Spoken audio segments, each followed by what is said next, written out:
14 দলের একটা সভা হয়েছিল। সেই সভায় সিদ্ধান্ত নেওয়া হয়েছিল যে জামাতে ইসলামকে রাজনৈতিক দল হিসেবে নিষিদ্ধ ঘোষণা করা হবে।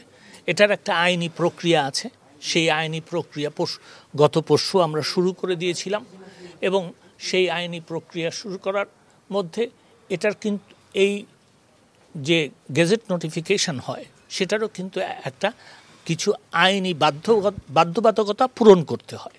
তো সেই কারণে গতকালকে স্বরাষ্ট্র মন্ত্রণালয় এই আইনি বাধ্যবাধকতা পূরণ করে আজকে সকালে এটা আমার মন্ত্রণালয়ের লেজিসলেটিভ ডিভিশনে পাঠানো হয়েছিল এবং লেজিসলেটিভ ডিভিশনে পাঠানো হওয়ার পরে আমরা এটাকে ভেটিং করে আমরা আবার এটাকে স্বরাষ্ট্র মন্ত্রণালয়ে পাঠিয়ে দিয়েছি। আমার মনে হয় যে কিছুক্ষণের মধ্যেই স্বরাষ্ট্র মন্ত্রণালয় এই গেজেট নোটিফিকেশন পাবলিশ করে দিবেন।